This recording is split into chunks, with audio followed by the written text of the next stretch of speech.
Good morning, good afternoon, and good evening, everybody, and welcome to another episode of Loosely Coupled by Bridging the Gap. My name is Karol Skrzmocki, and I'll be your host tonight.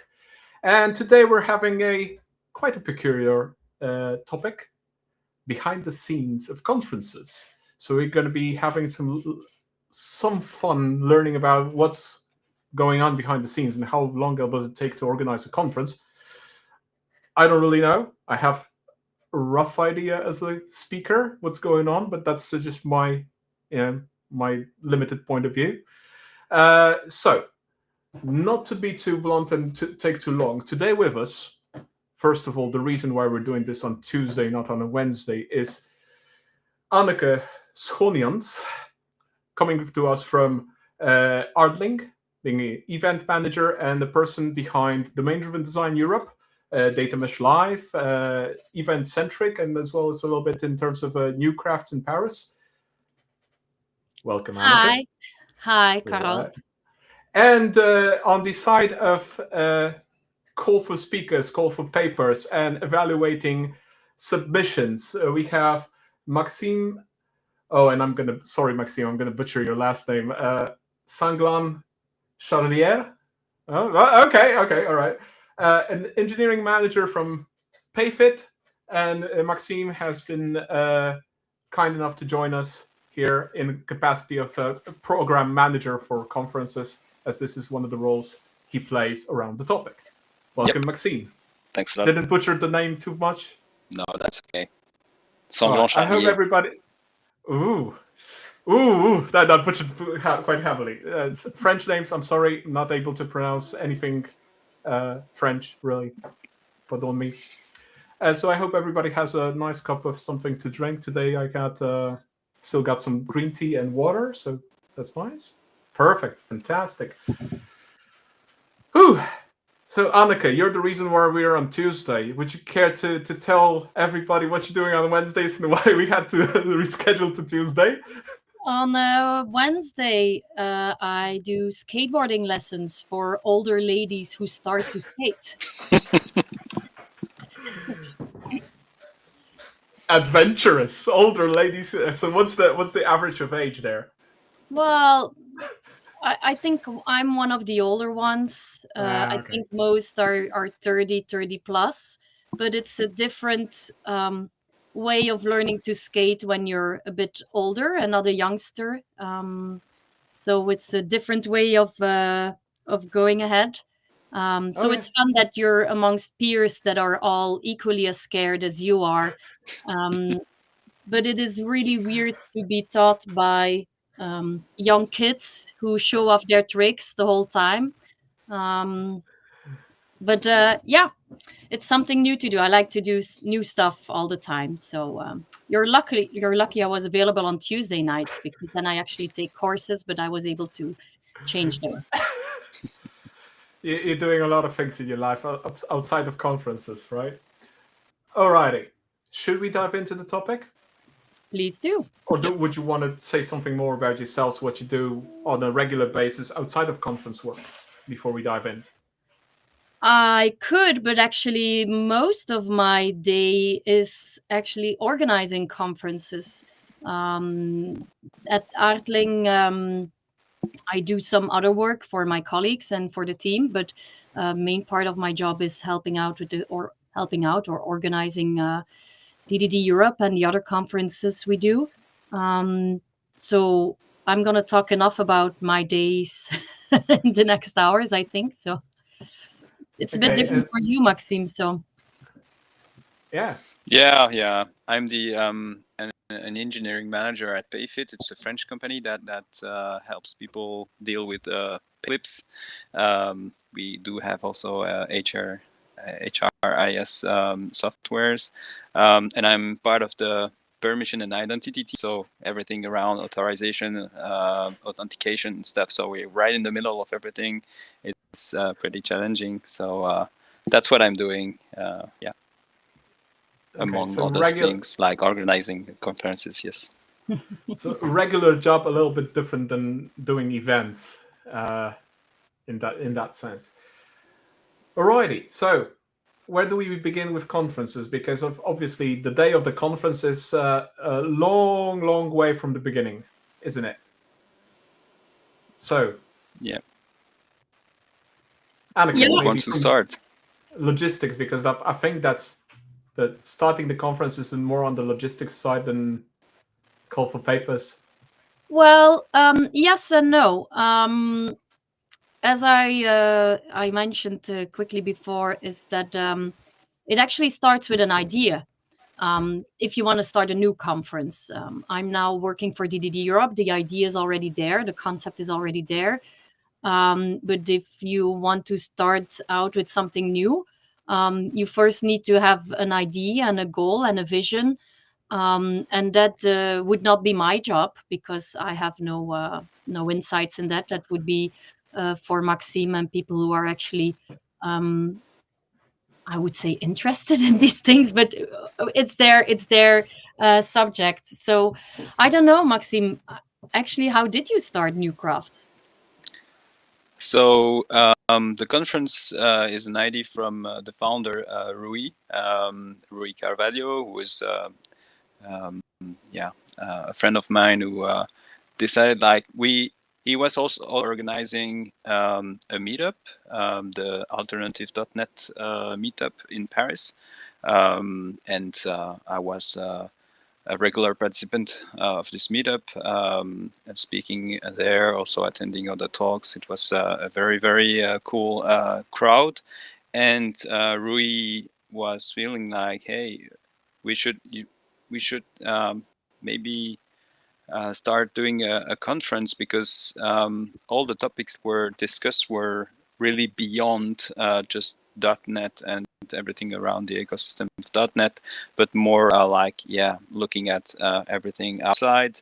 And Microsoft was pretty close at that time, so it was unusual to have people doing Microsoft stuff, looking at other things like open source projects and stuff like that. So yeah, we were starting also going to different conferences, and we felt like, hey, we should do something in Paris. And so Rui, I think he did a survey, sent a survey to all the participants of the meetup, say, would you like to have a conference? And started like that. So the first one was pretty small. We another founder of the conference, a co-founder of the conference, had his company allowing us to be there, using all the conference rooms they had, and the catering from the company. So it was pretty easy.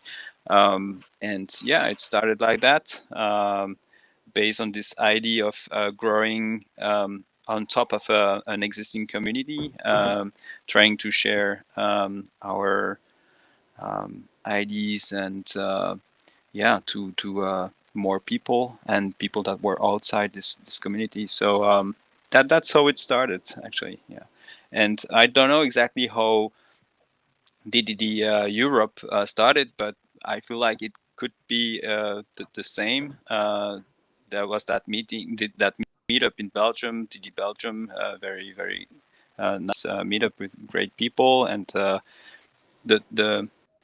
it turned out like in 2016, from I think it was the third edition of Newcrafts. Yeah, we started in 2014. Matthias was a speaker. I think it was in 15. I don't know. I don't remember the date. It's 10 years ago. So, but Matthias was speaking at the conference at Newcrafts, and he brought some flyers announcing the launch of this brand new conference, DDD Europe. And so we displayed the logo on the big screen of the Newcrafts conference, announcing to everyone, and we had those flyers on every chair of the conference. So we promoted DDD Europe at Newcrafts, because we were already friends, and it was pretty cool to do that. That's 10 years ago. Nice. Yep, 10 years ago. A long time. Definitely. Whew. Okay, so that's where conferences come from. So meetups growing into communities, growing into a conference around that community, and then we all of a sudden pop, we have a conference. But let's look at the here and now. Newcrafts just ended half a month ago, more a Yeah, little bit about a more. month ago. Yeah. Yeah. Now we have in front of us coming up in June DDD Europe 26. Along the way, there are many other conferences that are already on the radar all over Europe and the world. Let's give DDD Europe as an example. What happens? Because as far as I know, DDD Europe 25 hasn't ended yet, and you were already working on DDD 26. Of course. Tell us about that, because that's the interesting part where timelines actually overlap of two conferences of the same conference, 2 different years. We are at the scale now where you can't find venues a few months in advance. Okay. So as some of you know, we actually moved from Amsterdam to Antwerp last year.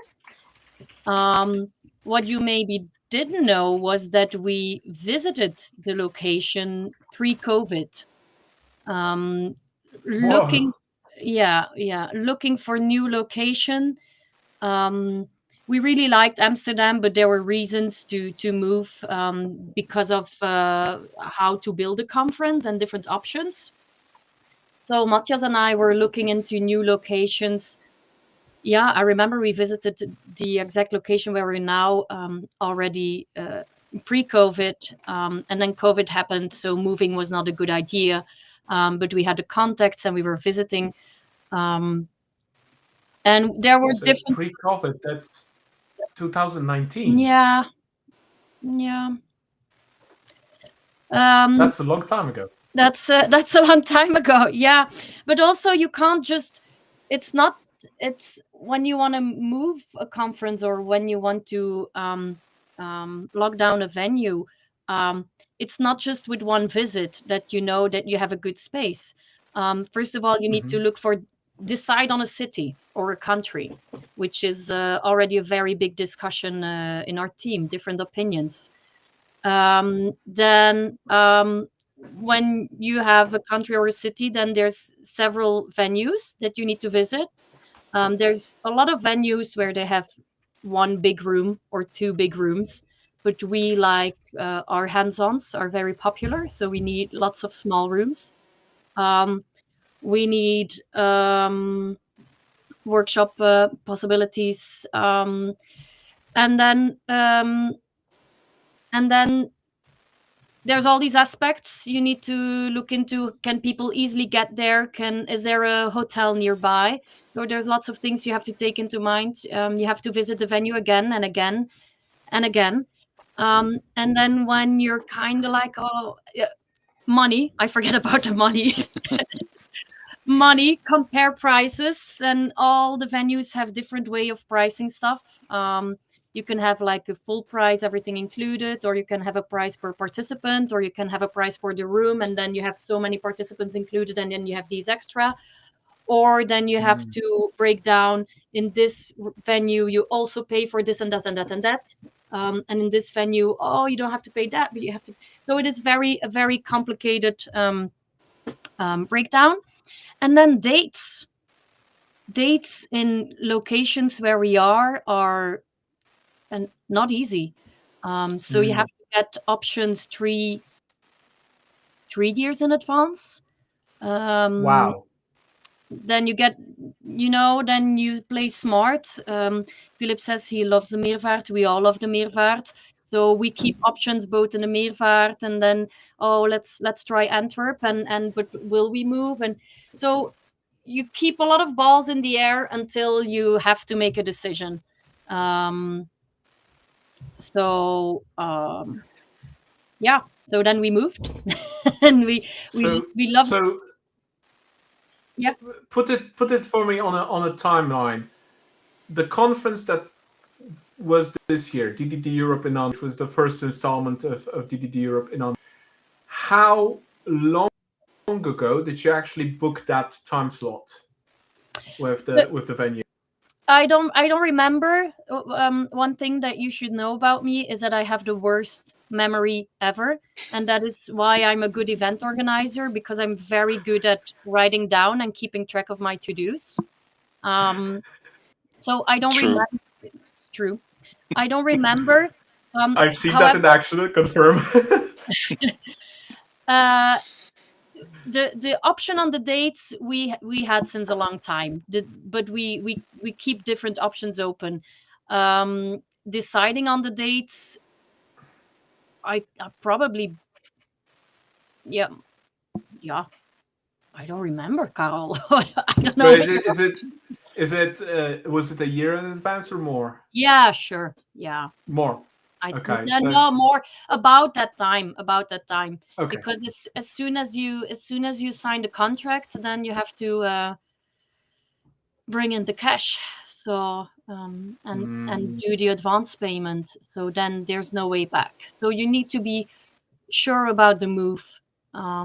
So you want to keep your option open as long as possible. Yeah, but I think at least a year before, sure. Yeah. Right. Yeah, because I do remember your posts right after DDD Europe 24. Just less than a month after, you're already showing the new venue in Antwerp on LinkedIn. Oh, okay. So I remember that it was very, very soon after the conference, and I was like, yeah, that definitely had to be at least a year before. So on the day of DDD Europe 24, you already knew that it's going to be probably elsewhere. That's going to be Antwerp. Probably, yeah. Wow, that's a long timeline then. Okay, so we have the idea, we have the some budget already for initial payments, and we have a venue a year in advance. What happens then, timeline-wise?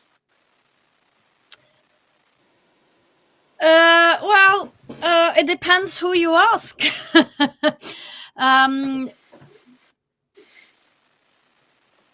Well, now you got to be very precise, because we have somebody taking notes.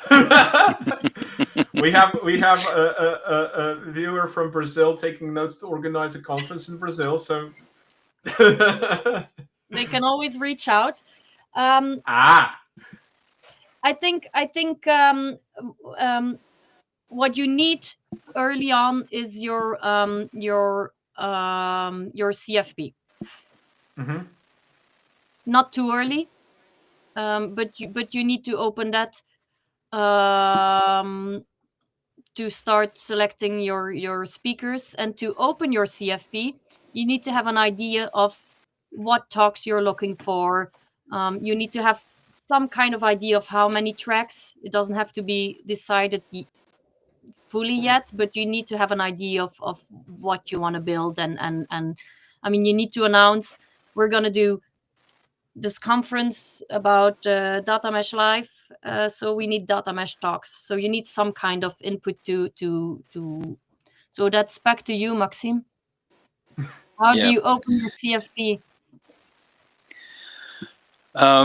So you're right about the timing, because we need to make sure that it's open quite a long time for the conference, so that you making sure that you can also have people that you would like to have at the conference, because some of the speakers they do already have their planning totally full for the year to come, and they won't be able to join your conference even if they would like to. So having it organized months before, it's helpful for them, because they can already plan there. So that's important. And also for you, as soon as you know who is selected, then you can start reaching out and organizing the travels and stuff. And that's when I will give you the mic again to talk about all this part of the organizing conference. But the CFP needs to be done way before the conference. And what we did this year, we the team, the organizing team changed. So we moved from 3 to 5 people. So we took that opportunity to have a new team to discuss again about what we'd like to have at the conference. It's very, very important to be all aligned about the kind of the program that you would like to build, the kind of topics that you would to highlight during your conference. So we had to work on that before, making sure we're all aligned, and we can also start some communication about the different topics and things you would like to have. If you're not aligned, then it will be very difficult for you to select talks, of course, because people will choose different things and based on what they have in mind. So it's really important to do that beforehand. Again, it doesn't have to take that much time, because then Anneke will be upset because you're not making progress. So, but then as soon as it's done, then we can start writing the sessionize, because we are using also sessionize since a long time now. It's pretty it's a great tool for CFP.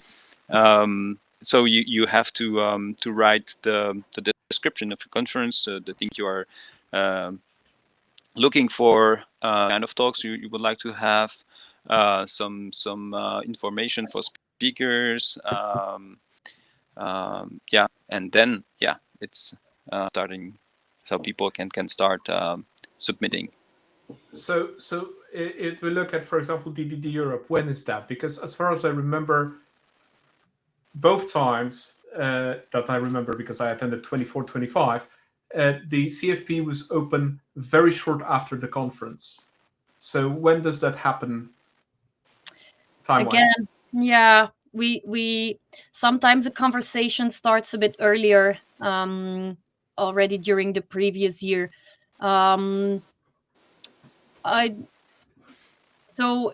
There's no strict timeline for that.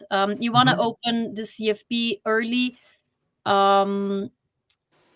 but there's no strict timing. When is a good time for us? Also, our conference is now end of the school year, so June, and in summer is always a bad time. So for us, we usually know that, or we do it before the summer, or there's no point. In the summer, people don't submit, people don't buy tickets, or at a much lower rate. So you need to take those 2 months. We don't even count them as months. Combined with what Maxime said, you need to start announcing. You need to have your website ready. You need to announce that the CFP is open. You need people having blocking their calendars. So the marketing machine starts. And my colleagues actually try to make a plan for the upcoming year. Really, they try to structure with all the things that need to be announced, with all the things that we like to bring across. So that starts together with the CFP. And then if you see on LinkedIn a video of me walking through a venue, then that is because we made it beforehand and they saved it and then they announce it. I like to make silly videos and my colleagues like to post them, so that helps. And actually, come on, they're really fun. Yeah. They're imperfect, like we all should be. And actually, one very important aspect that for me is very important that we haven't touched yet, but that is also really at the beginning of the new year, of the new conference, is that we do a fairly deep retro, and we go through the feedback forms. Feedback forms also to evaluate us as organizers. I also get internal feedback. A lot of my colleagues spot things that we spot things that could go better, or ideas to improve. Then we see the feedback of the participants that we go through. Sometimes there's good ideas. Sometimes there's, oh, I would like more coffee. Oh, I would like more tea. And then you yeah, but you take that into account. You don't decide on coffee or tea yet, but I keep the idea and I put it in my to-do list for when I work on catering. So you go through all that, make sure that you have all the ideas covered. We look into our budget of the last year, and see and prepare a budget for the next year. There's a lot of factors that you can take into account, a lot of expenses that are recurring that you can calculate, but you cannot calculate your income. So everything is an estimate. And you try to put goals for the next year. What do we want to do? Do we need more participants? Do we want more sponsors? Do we want more diversity? What are the goals that we want to work towards to the next year? Include more conference days. Your goal. Not sure if I'm pro. But it's already 5 days for DDD Europe, so that's quite a long time. 3 conference days and then the workshop days. Yeah, and that's quite a lot. Also for the participants, it's a lot. Going back a little to the retro, and this is something I absolutely fell in love with in the last installment in Amsterdam. When I was speaking to any of you, Matthias especially, always questions about everything. What's this? How does that work? Does this work? Is this good? Is this bad? What do you think? There was so much feedback sourced on the spot on the day of the conference. It was just amazing. And these were not trivial matters. I remember me submitting for my ticket, because that was but back then sponsored by the company I worked for, and there were space in the form to buy the ticket for other accommodations, etc. At the time, because I had my ADHD still undiagnosed, I was really convinced that I have agoraphobia, which turned out to be basically panic attacks based on overstimulation on sound, which now I know, but that's a different story. And I remember that Matthias was literally asking about that specifically. What do I think about the venue versus my psychological safety, psychological health? So it wasn't just like, oh, do you like it? No, these were in-depth questions. So in that sense, the retro, I suppose, I'm guessing based on that experience, that this is actually a really deep dig into all sorts of topics. True. We gather feedback like yours, things we see, things we notice. We know a lot of people on the conference, and they come to us and they tell us what they liked or what they didn't like. What I always ask people to do is even when my husband, when he goes to a conference, I ask him, how were you greeted? What did you like? What didn't you like? And we try to, and then different people have different needs, different opinions, so you can't cater to everyone. But we can't stop. What we always do is listen to how people experience it, because to answer Philippe's question, that's one thing we do. We try to listen what people need and what people want. It's very important for us. I mean, we have our values up on the website, and for us, it's something that is really important. It's not just there as a statement. It's something we strive for, that people feel welcome, and that we create a good experience. People pay enough money to be there, so that is one of the things that we want to improve. That we feel that should work better, our conference body. But they're already there. They're already there. This is the amazing thing, that this is actually the inclusiveness in a conference is not something you just state in your values. If you go to DDD Europe, you actually feel that inclusiveness, because all those mechanisms are actually implemented. So in that sense, that's amazing. but I suppose that wasn't there from the start. It's been improved and improved and built It's on. improved and improved. Yeah, I think I wasn't there the first 2 editions. But I think that Matthias already embraced these values, and it was him who taught me into this job. So he taught me how to look to these things. I also have some background in that, but it was already there. But it improved along the years, and we also we learn a lot from our participants and from people who give us feedback, or who tell us on LinkedIn what they think is important. So I also try to take courses, and but that is a big part of what we try to do. Yeah.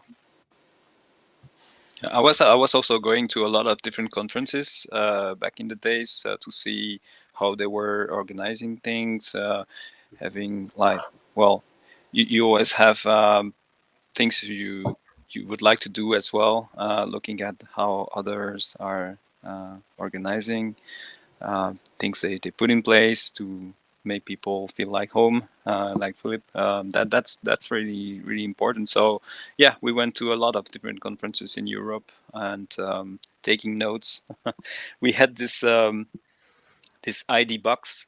We had a channel on our on Slack, and we were putting all the things that we were thinking about, looking at other conferences or any ideas or feedbacks we had from people. And yeah, of course, organizing the conference, 3 people organizing the conference, it was not enough to implement all those cool ideas, and that's why we asked for professionals to help us for Newcrafts. And you got Anneke.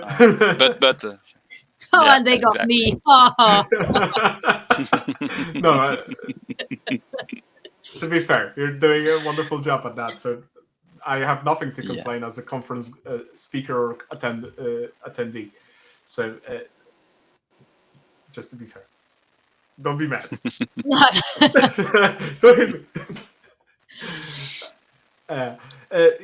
Okay, so this is the feedback cycle from the previous year, and then how that translates to the next steps. What's going on the next?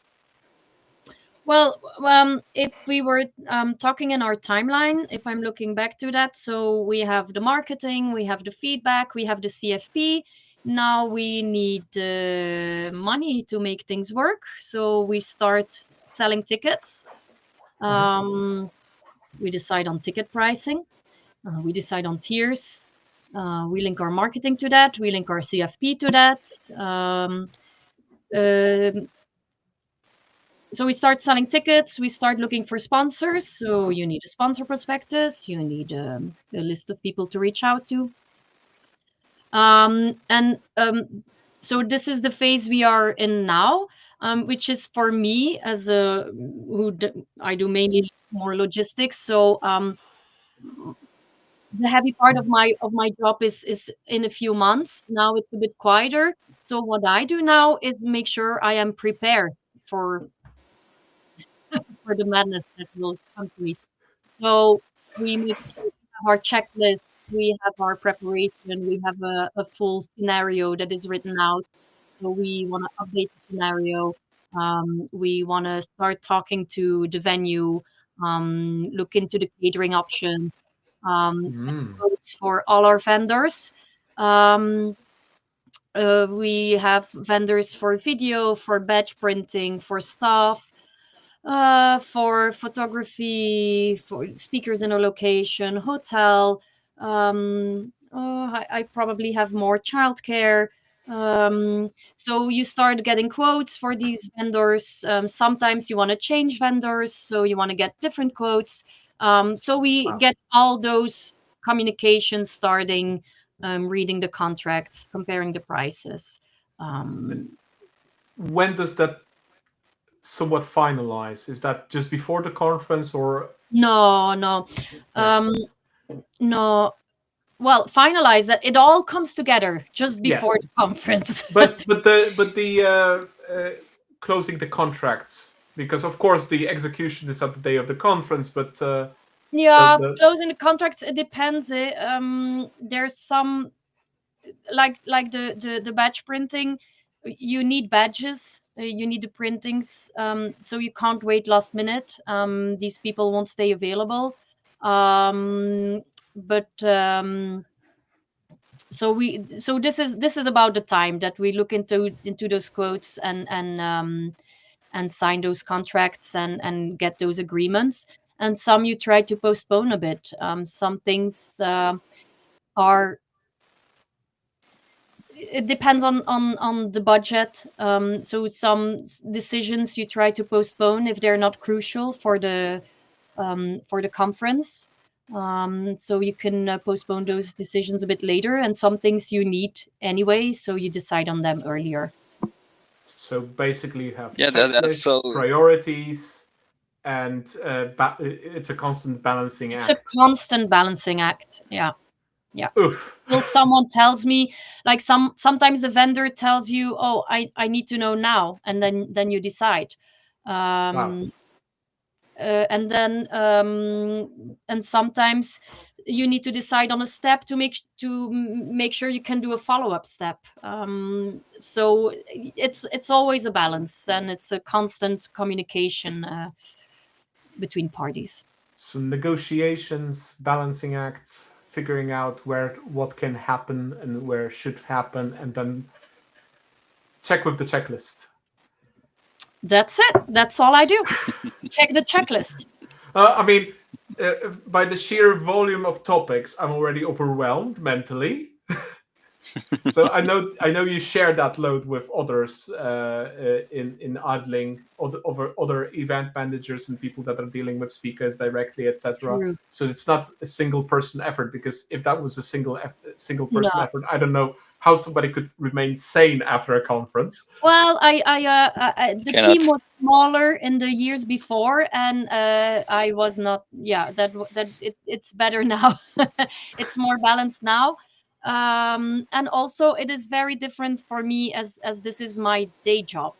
So it's I think it's easier for me to balance these things because I do it during the day, and if I can't do it in the times that I'm allocated, then we need to find solutions. I mean, it's I'm obviously the last month I work all the time, but I'm not supposed to do too much overtime because I can't finalize a quote with a vendor.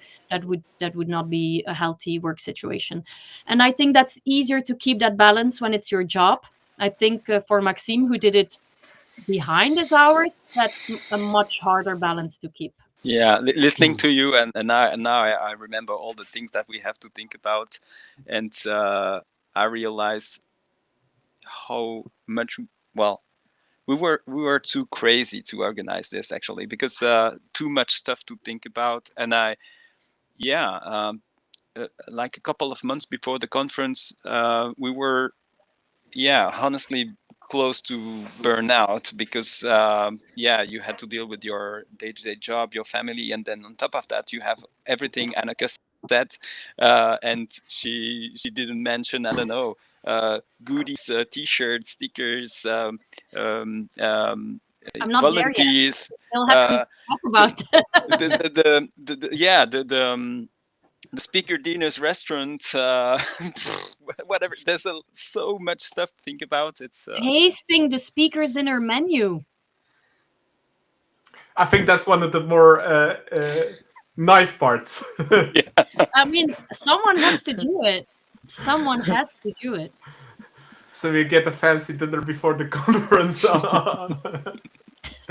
Sometimes. Sometimes, yeah. Okay, and all of this logistics, in parallel to that, we have the call for speakers and call for papers. So putting this into the timeline, we had DDD Europe 25 in June this year. Soon after, the call for papers opened up, and I believe it closes in 38 days, so somewhere around the end of January. Mid-January, yeah. Mid-January. So this goes in parallel. So during the time that it's open, you don't really have that much to do with that, or is it? I assume. I mean, I don't know how it was for Newcrafts, but I think it was kind of the same. There's always some names that you want to invite, so you follow up on them. Then there's speakers that you know, instructors that you know who want to give a workshop and who would be a very good fit for the workshop, but who forget to submit their workshop.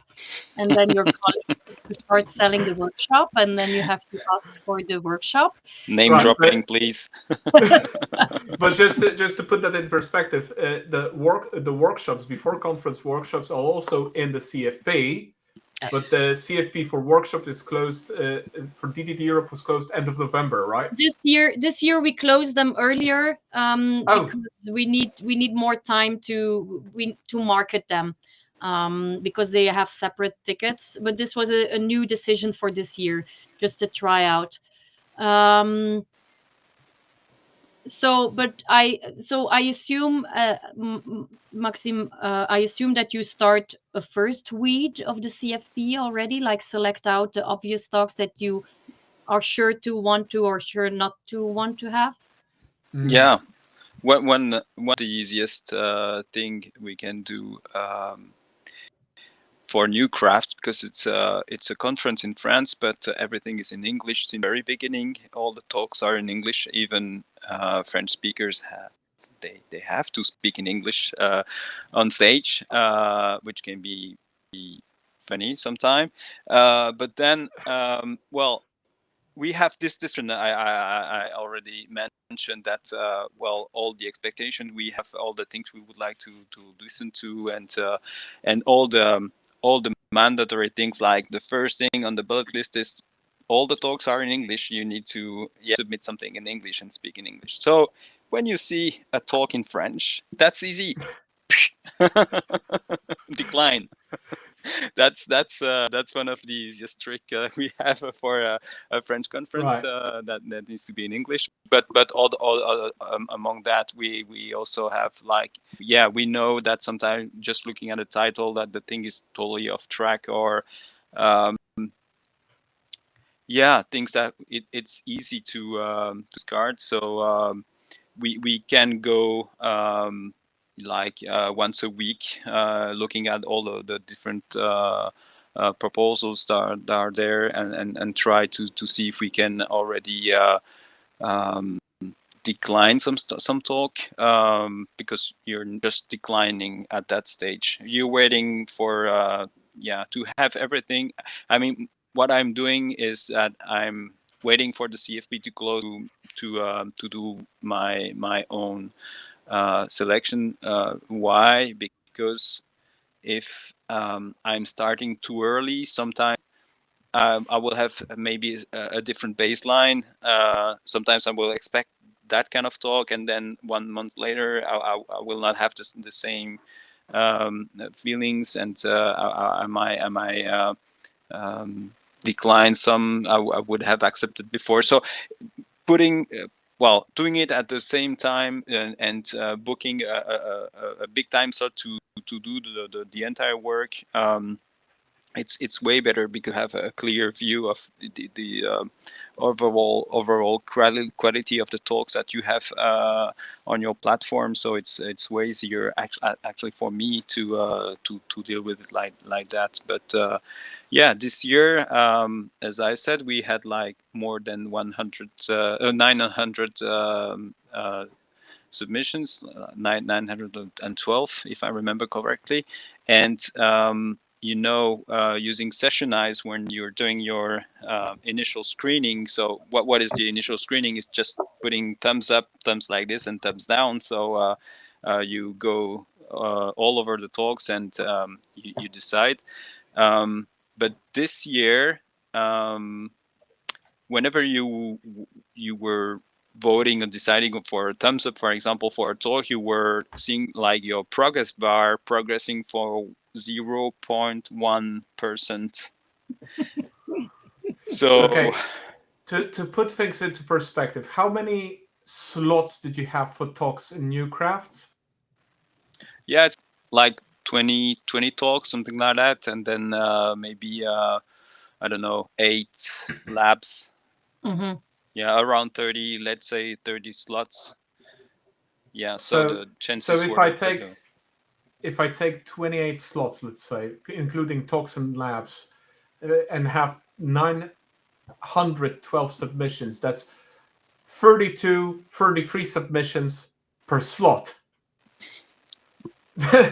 Now, I would have been say like it's worse than that, because as Anneke said before, we have a few speakers that are already invited, so slots are already booked. So you have less slots than that. So you want the stars, like for DDD Europe, you always book Eric Evans. This year there was also Gregor Hoch at the conference, so that's a superstar. Book him slot, and that's fixed. No way around it, and that's probably happens a long time in advance. So that means less slots, so bigger competition. Well, I knew that. I looked at my submission for Newcrafts. I don't remember what month was that, but where you were sending the declines, and I was like, okay. And then I had a chat with Mark Richards. It's like, yeah, they didn't even want me to deliver a talk. They just wanted me to do the pre-conference workshop. It's like, what the hell is going on? There's so many submissions. It's like, that makes sense. I think that's why I got rejected. I'm like, It's interesting. Yeah, but as I said, a lot.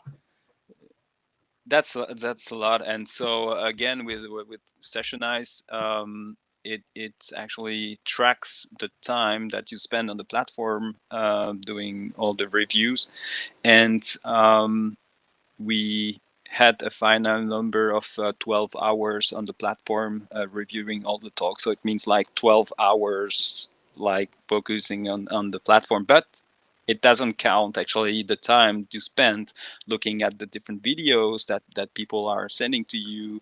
If you want to know more about the speaker or read articles, blog post or whatever. So it's just the time you're on Sessionize. It's 12 long hours, and you add, I don't know.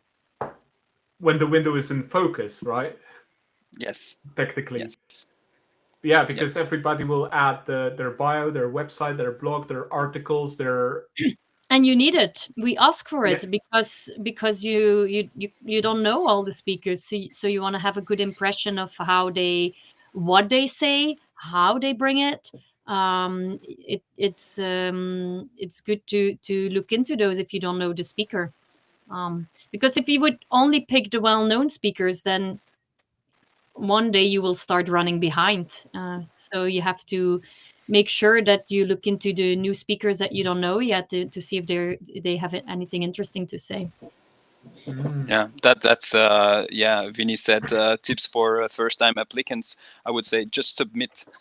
That's the first. That's the first advice I would say, because this year we're not looking at the names. We are looking at the abstract title first. If it's catchy, and then you read the abstract, and if everything is great and looks great, even if you're a first time speaker, it doesn't matter. I mean, for our conference, it's very, very important to see new faces, and to as Anneke said, to avoid having always the same people coming and joining years after years.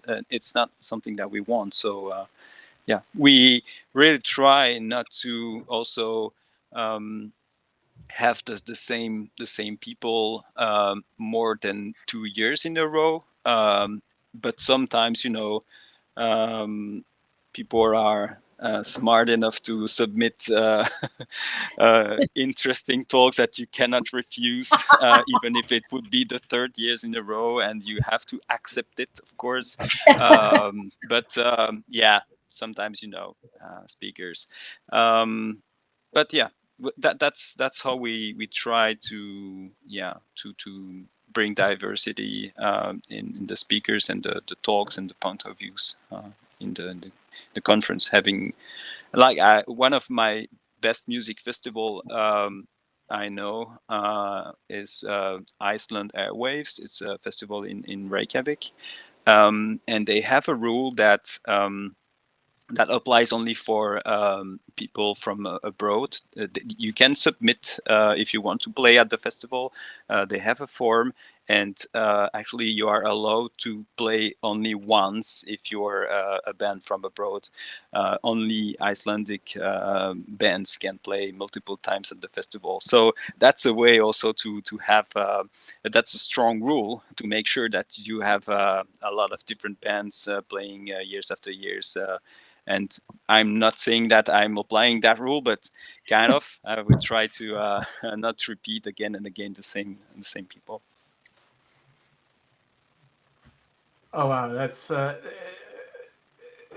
that's difficult on as it is. I mean, comprehending and trying to figure out 912 submissions with limited spots, so 28 slots where some of them are already taken, and you need to then pick people and talks and their topics to put in there. So before we went live, we were talking about shortlists. How big can a shortlist be before you actually decide who actually goes into those slots? Way too big, of course. Yeah, that's the size of this list. It's way too big. I think like we could feel like 3 or 4 conferences with the shortlist. Because wow. what we do is that the initial screening is that, as I said, you have to put thumbs up or down, and you already know that if you kind of hesitating and you put a middle thumb, I don't know how to call that one, the horizontal thumb, you already know that there's no chance that this talk will be selected.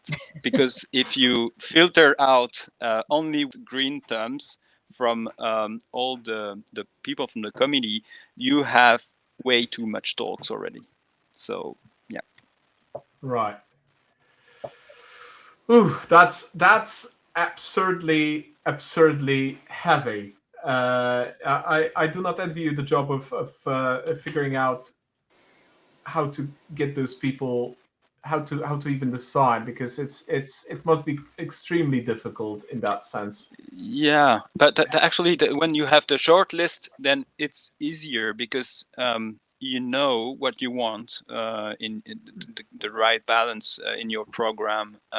You have you know already how much talk you want about architecture, how much talk you want about crafting software or collaboration, things like that. So then you kind of trying to see what are the different topics from this big list. And sometimes you will realize, hey, actually, I don't have that much talk about collaboration. So chances are high that those people will be selected in the shortlist. But sometimes you have tons of talks about architecture, and it will be definitely hard to pick one. But then you have other constraints that you put on top of that. Your own constraint as a program managers, like diversity of people.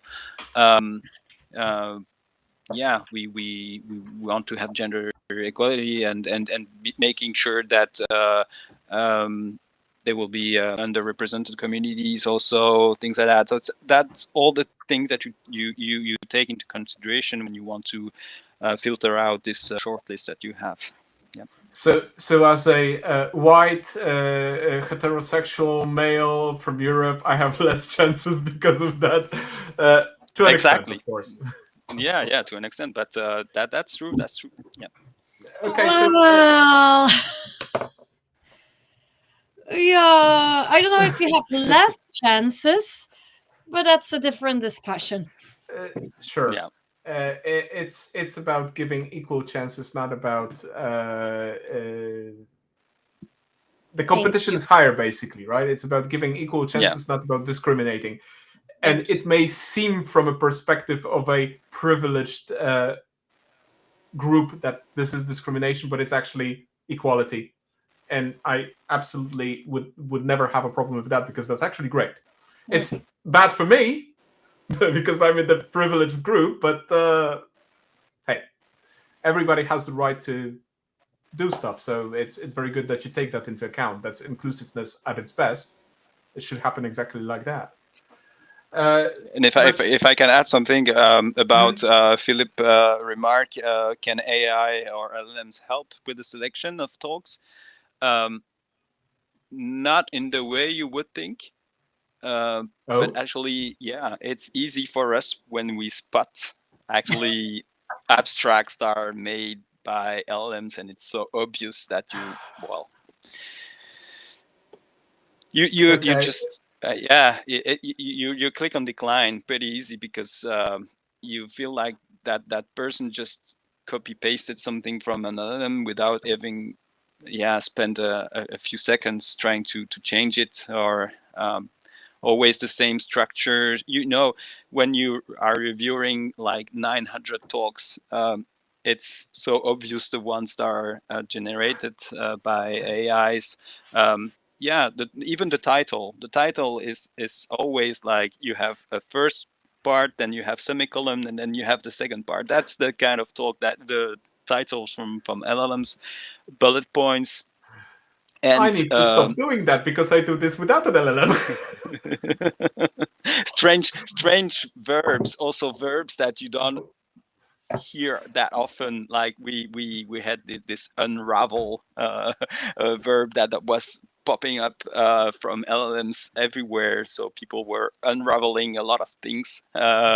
So it was easy for us whenever you see my that favorite kind of words. My favorite when I'm writing things with LLMs is robust, and I'm like, what does that even mean in terms of tech? Robust. But Gemini just pushes robust everywhere. Whatever I put in, give me a description, it's just robust. I'm like, why? But giving that LLMs, this is if somebody reads what Matthias writes, and Matthias published that I think at the end of DDD Europe 25. This is from the 10th of June. There's a long list of different points for speakers, what to do, and not using an LLM is actually the first point on the list. I will admit that I took that list and dragged it through an LLM as a criteria that it needs to follow to write me a draft. But I only draft. I do not submit by copy pasting, just to be fair. It's a great rubber duck tool, right? So you can talk with your AI and try to find out the right thing, but then you have to write it yourself because absolutely. I suffer from a blank page paralysis. So if I open Google Docs and try to write, that's just horrendous. I spend like 3 hours just staring at the screen. So for me, it's easier to just prompt something out first from an LLM and then just go drafting, because it makes my life easier. Definitely. But then if you just copy paste, that's an obvious we will notice it. We will notice it. Yeah, of course. Yeah. So if somebody needs those tips, I'll just pop the QR once again. But obviously you can find it on the recording. And if you Google just Matthias and tips for submitting to conferences, it will pop up in Google easily because it's very nicely searchable. It's a very good list of very good 22 tips for speakers to make your abstract better and avoid crazy mistakes like just copying from an LLM. That's a bad thing. Okay, so we have a short list. That's a lot of talks anyways, and we have a process of eliminating based on quantity in a specific theme or topic, trying to match to whatever is needed for the idea of the conference, what it should convey. So sometimes in certain topics there's more competition, in other topics there's less competition. So this is a chance game again. How would somebody figure out what would be the niche topic for that conference that would be a good topic for the conference itself? Because just to give you an idea, there's a conference in Wrocław in March called Polish Dreaming, which is a conference around the Salesforce ecosystem. And they just straight up published on the page the list of topics they would like to see, categorized with examples, etc. go and get us an abstract in one of those areas.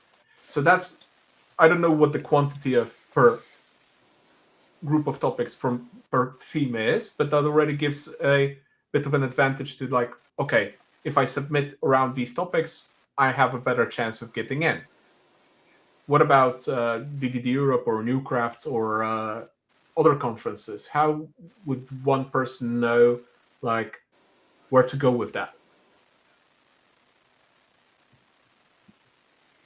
Yeah, I would say the first thing to read is the description page of your event on Sessionize, because it tells everything about the conference and what we are expecting.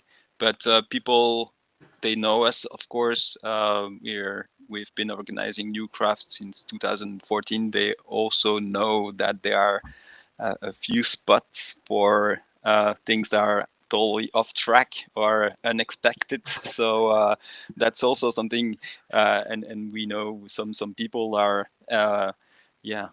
playing that game, trying to to be in that specific spot. But yeah, you need to have guidelines, and making sure that they are well written somewhere, accessible for everyone. Anneke, you would like to add something? Yeah, I mean, I'm not in the selection process, and I don't have the same background as you all. But as an outsider, for me, it seems that when people are really interested or passionate about a subject, that makes more sense than crafting a subject just to be able to join the conference. But obviously, the two are always a bit combined, because people often also just want to come but I assume that people who are thinking about the subject or working on it, and that is always a good starting point to start talking about it. You already have a lot of knowledge, and there's always something someone can learn.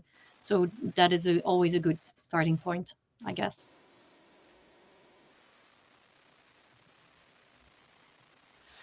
Which is an interesting thing, because, for example, me as a professional, I was a speaker this year at DDD Europe. Well, we had the lab, but not the talk, right? But in my professional life, I don't really use domain-driven design. But I found it an interesting research topic that overlaps with my regular field. And it turns out to be something really amazing in that sense, because it's a learning journey for me, because I was aware of DDD, but over years I didn't really do anything about it till Domain-Driven Design Europe 24. And it's like, even if you're not a specialist in the area, you still can land with in a slot for a conference, because you might have something interesting or unique or new or from a completely different angle to talk about. Definitely. That was pretty much my case, because and Phillips, and combined with also Thomas, because we had a completely different angle on things. Because I came with the topic and it's like, how is that going to be in DDD? And apparently that wasn't a topic that was there at all. So that's one way to put it, and that actually can be these slots that are the unexpected ones, right? In that sense, Maxime, it's like that these slots for the few wild cards, possibly. Yeah, but again, it's I'm gonna repeat myself, but just submit. I mean, that's the advice. If you feel like you have something that, yeah, it's different, kind of new, or it brings a new perspective on the topic, yeah, please submit it. That's the kind of thing that we want to hear about. Hearing always the same things again and again. We really want to. Also, it's new crafts is all about planting seeds and opening your mind to other things. And so if you're keeping on repeating the same stuff, it's not interesting at all, and people won't come next year. So it's important for us to have this kind of talks, and brand new ideas to share with others. Yeah, definitely. All right. Okay, then let's say we're closing our call for speakers. My job is done. Almost, Maxime. Almost. You're done or nearly done with the evaluations. What's happening then? Then I come into play. So what we need to start doing quite quickly as soon as the CFP is closed is, you want to inform everyone as soon as, not as soon as it's closed. You need some time to evaluate, and then when the evaluation is done, you need to inform everyone. And we have, I think for DDD Europe, we had almost 100 speakers last year, combined with Data Mesh Live and Event Centric. So overall, almost 100 speakers. We try to have a personal connection with all of our speakers. It is not easy with 100 speakers. We reach out to all of them, and we try to help them to make sure that the conference is a good experience overall. So we help with travel and accommodation. So we help with booking the travel if that is what you wish. Some people prefer doing that themselves. And we answer a lot of practical questions. A lot of our speakers know the conference already, so they don't need lots of feedback or input. So you just give them the general, these are the dates, this is your hotel, etc. But some speakers are, or they are new to the conference, or they are new to speaking. So you want to give them some more guidance. They have some more questions. Every year there are some people who are having travel issues, flights that get cancelled or stuff like that. So we try to be very proactive about that, make sure that we can help people and just that their experience is as smooth as possible. Because when the speakers are happy and relaxed, that actually is good for the whole conference. You don't want someone who is stressed out because I don't know, whatever reason, and then step on the stage because the techniques didn't work or whatever, or they didn't know they had to bring something, and then they are stressed out on the stage, and that impacts the overall conference experience for everyone. So that is a very, very big part of our job. I think per speaker you would need to calculate about an hour average for doing that, helping with travel and accommodation and all the questions. So if you have 100 speakers, that's a big chunk of our work. For DDD Europe, it's mainly my colleague Hilse who did that. I used to do that in the past, and then she started doing the bookings, and I wanted to keep the personal touch with the speakers because that is something that is very, for me, it was difficult to hand over. Because it was something that I wanted to make sure that it was well done. I wanted to make sure that everyone was feeling welcome and treated in a very professional but also welcoming way. So it was on a personal level something hard to hand over to my colleague, but Ilse is so good at what she does that it just made sense that she took over, and she does an amazing job.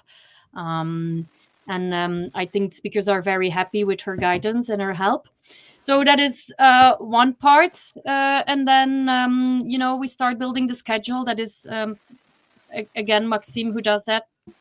And then we start on the logistics for the hands-ons. We need, one person needs to 2 rectangular Post-its and 3 pink ones and 5 blue ones and maybe 1 whiteboard and 2 flip charts.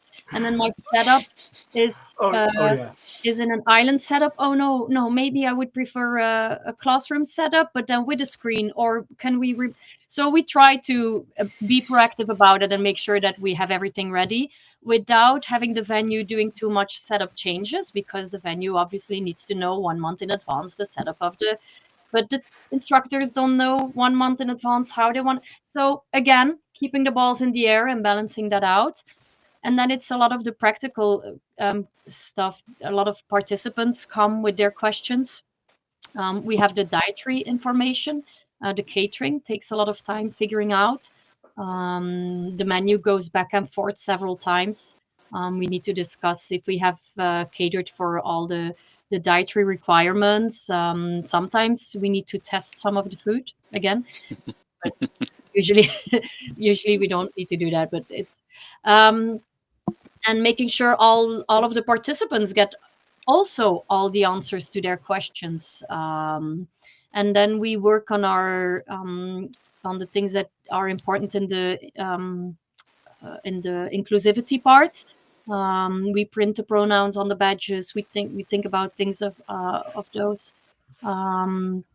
So, and actually, all that work is very difficult to plan in advance because it also depends on the questions that we receive and on when the venue needs what and on when the speaker needs what.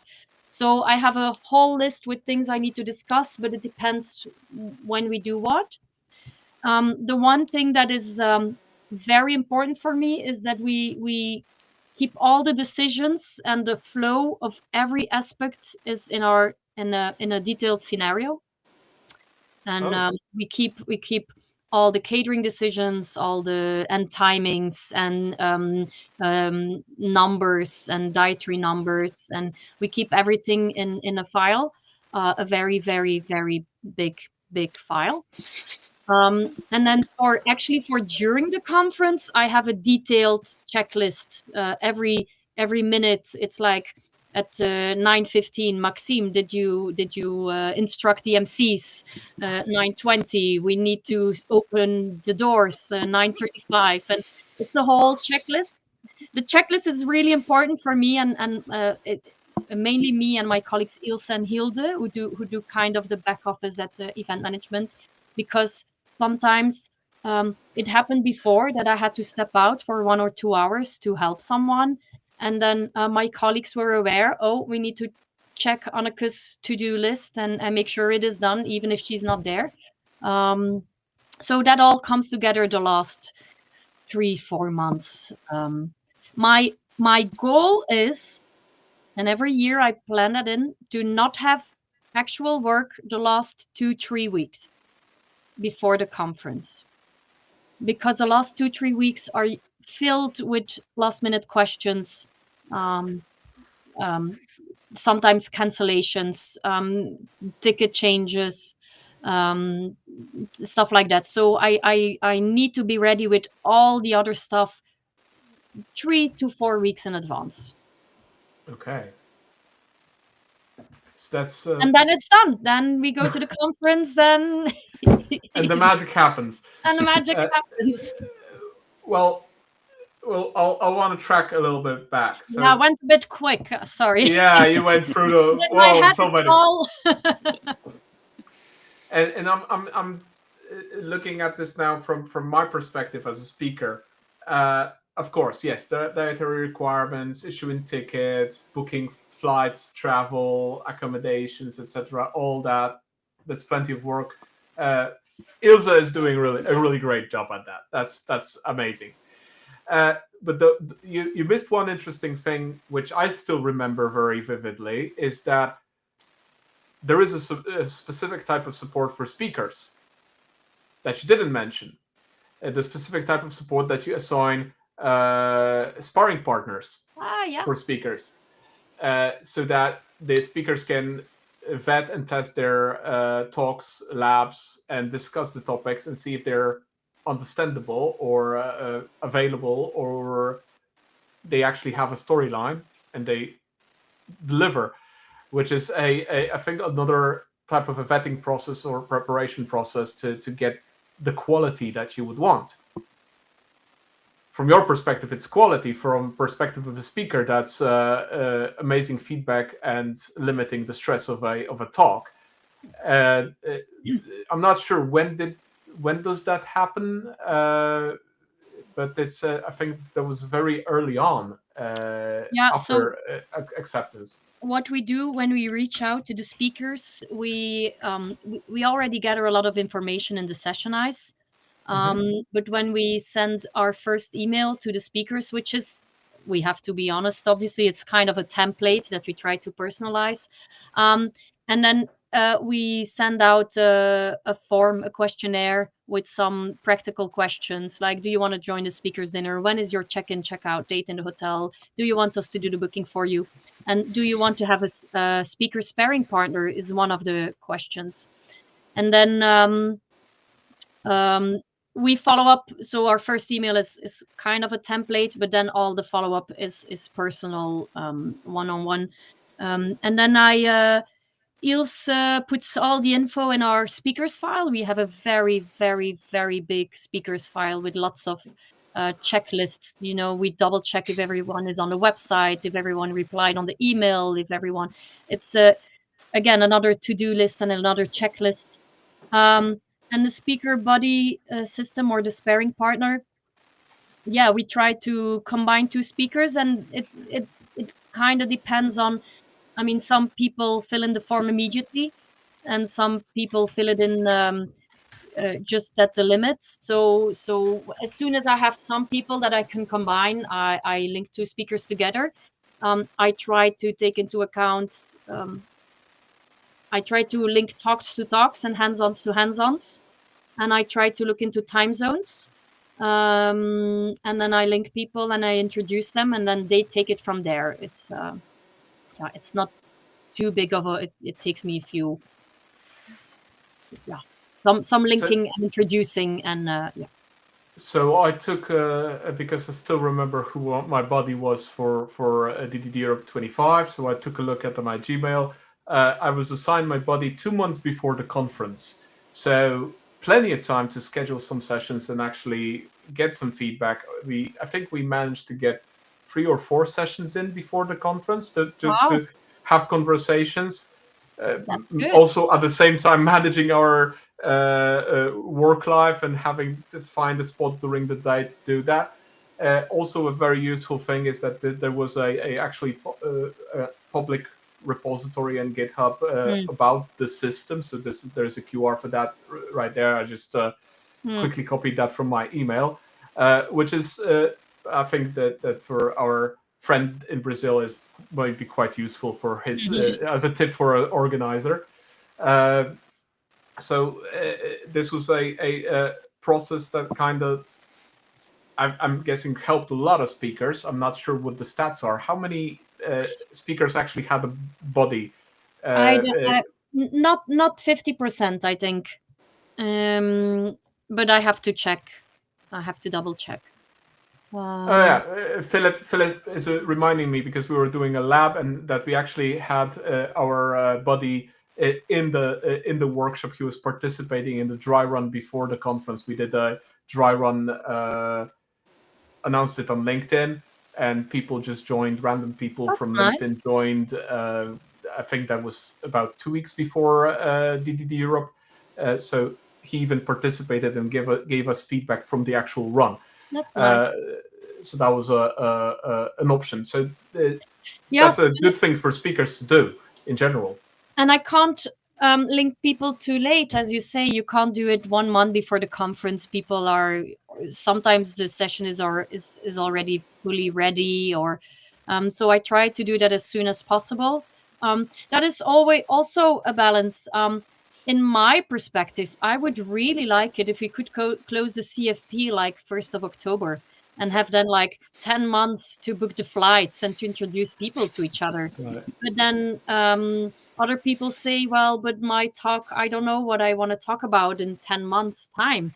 So that is a yearly fight between logistics and content to what is the correct balance.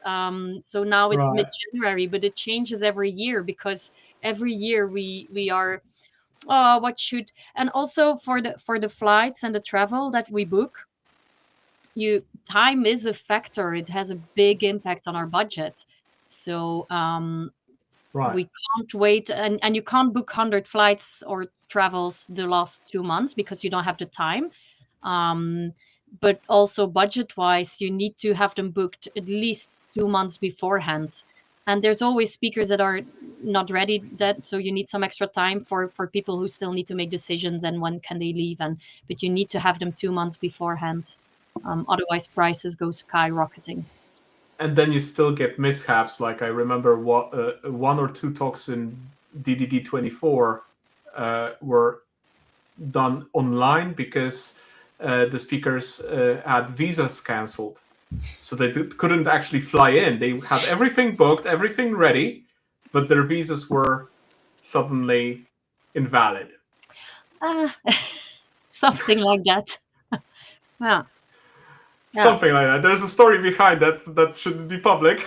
It's let's say that we have an extra line in our speaker road book to check the validity of your passports. Right. Yeah.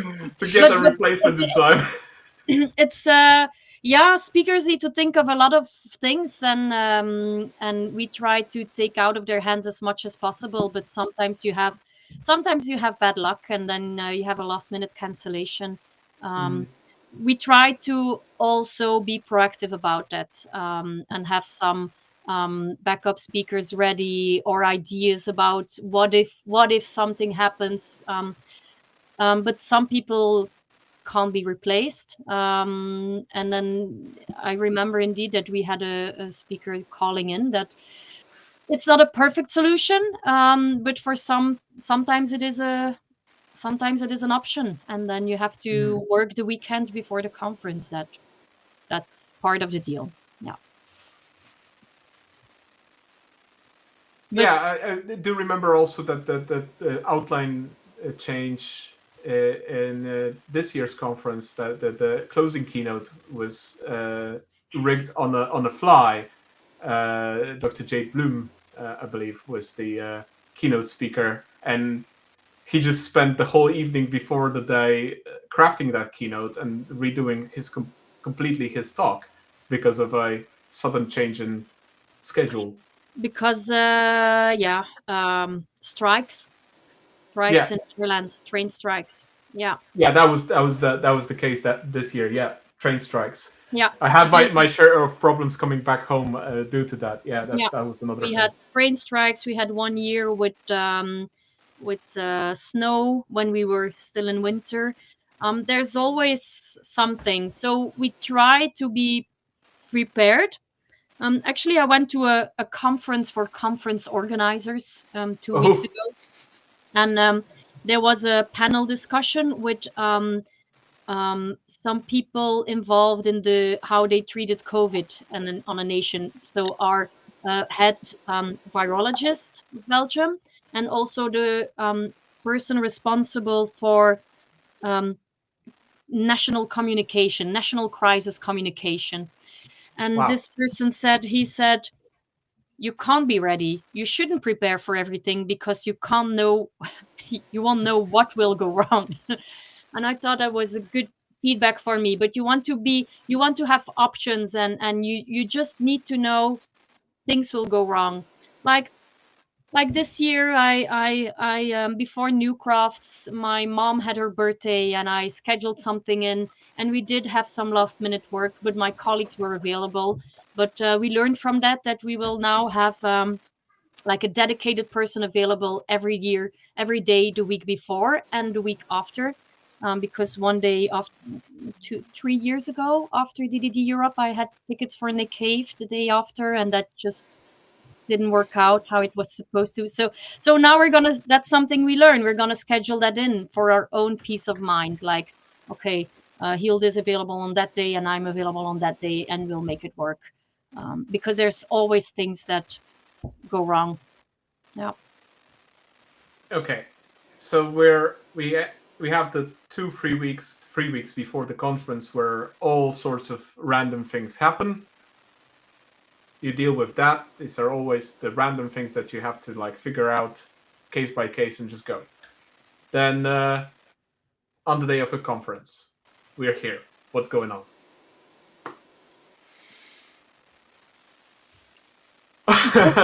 Deep sigh and deep breath.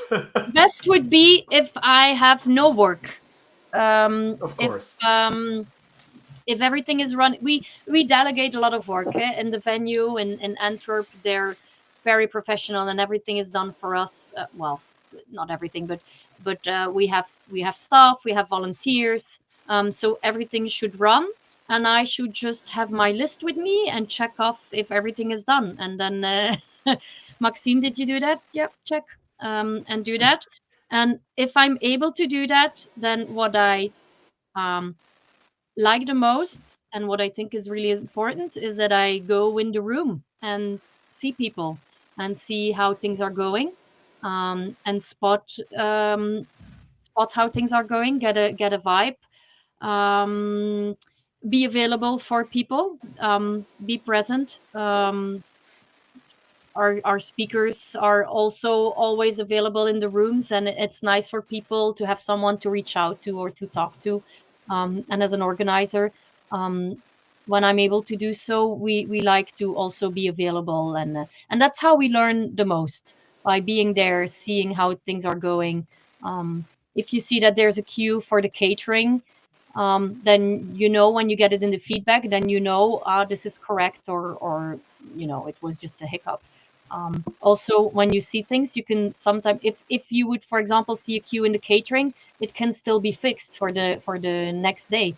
So you have to jump on that. But during the conference, it's go with the flow and follow the checklists, and then know that the checklists will be different than what you thought it would be, because things will not go wrong, but there's last minute questions, and I wouldn't call that go wrong. It's just things go different than what you planned. And there's probably a lot of assumptions how things would go versus how things go. They usually differ. I remember a beautiful sight on the first day of this year's DDD Europe, where I saw you at the foot of the stairs directing people to the rooms, because people were lost and didn't know where to go to the smaller rooms for different talks and labs, and you were just this way. So if you go to the conference, you see Anneke just roaming about everywhere, just doing all sorts of odd jobs. This year there will be a carton board version of me just doing that. I put it on Hilde does all our designs, and I instructed her, get me one of this and one of this, and she will print it on carton and put it in front of the stairs. Perfect. It is funny that you mention it, because it is it was a new venue and people got lost, and we did think about that beforehand, and we were thinking during the conference, and so it took a lot of our we were occupied with that a lot. The problem is that it seems something that is easily fixable. You think, oh, just put 20 extra signs and people will find it. But that is not true, because some people will need 21 signs, and some people only need 5, and then think 20 is just clutter and stop reading the signs because there's too many. So those are things that seem fairly easy to fix, but there's no perfect solution for things like that. So we are thinking about how to improve that this year. But yeah, it was the new location. It was hard to find the new rooms for the first time. Yeah. And on top of that, you get herd mentality, so people just follow the crowd, right? So no amount of signs will help them. No. And it's of course, a new location. There are always some sort of organizational kinks to iron out. And it's a big location, so it is hard to find your way. It is even for us also. We went there several times. We did a walkthrough. We did several walkthroughs, but we also had to get used to the location. But it's a nice location. I like being there. Yeah. And then on top of that, the logistics of getting all the things into the right rooms, and then fixing whatever goes wrong, right? So you already mentioned like Post-its. I remember, I believe Philip was writing that in the abstract. Well, we need green post-its, orange post-its, blue post-its, and cloud-shaped post-its. And it's like, oh, god damn, that's going to be fun. But you know what? Where would they get cloud-shaped post-its? But apparently they're available. Yeah, but sometimes it's easier when you know in advance, because then I will have them ready. And when we don't have it ready, we try to find solutions that are good enough for the instructors. But the post-its is a recurring discussion between me and the colleagues, because once upon a time I bought way too many post-its, and I want to bring them every year to DDD Europe, but my colleague has to put them in her van, and every year she's like, "You're not gonna boxes. You have to make a selection." But what if someone needs cloud-shaped post-its that I forgot them in the office? That's just actually, Philip, I bought last year that I don't need any new ones except for the cloud-shaped ones. I need to buy those. We have a big stock of post-its that I want to get rid of every year. Yeah, but we try to have everything, because you probably prepared your workshop with these colors, and this works for you, and this makes sense for you. So I as an amateur, I don't understand that, but I learned that it's important, so I try to provide that for you. But sometimes, it will be a lighter shade of pink than what you're used to, and we'll have to go with the flow. I think for DDD specifically, there are certain colors that are common due to event storming or other formats that people are just used to, and that actually makes it a little bit easier in that sense. But yeah, all those logistics. I remember a screen going haywire in our lab. It was just like we couldn't connect any laptop to it. It just didn't respond and didn't want it. So basically, Murphy's Law, we were supposed to run a presentation on a loop before we started the workshop. We ended up not running it at all because the screen just didn't budge. So somebody just dragged the huge screen from a different room, and we managed to start at time. But this is just Murphy's Law at conferences, I suppose, that these kind of things just happen. Yeah, and you don't want people to if the session is 2 hours, you don't want to start too late because it takes so we try to prepare things in advance and make sure that people do the checks in the breaks, and we want to be available for that, or have technical staff available for that. This is all built in my very big long checklist of things. Yeah, the Philip said the technician was awesome, but the staff in the venue was really amazing to work with, and that helps a lot as well. If the venue understands what you're doing and try to work with you and try to find solutions, that's an amazing thing. Okay, so what other things go haywire on the day? Shoot some random examples. Okay, post-its, screens going, not working, mics not working, sure. What is the most random thing that happened that was you didn't expect at all? I seem to have blocked that in my memories. I don't know. I have some stories. Shoot, Maxime. Give us a story. War stories from Newcrafts. Let's go. Whoa. We were organizing all the stuff before on our own, and we were total amateurs, and sometimes it brought some pretty funny anecdotes. I think it was the second or the third edition of Newcrafts. I don't remember exactly.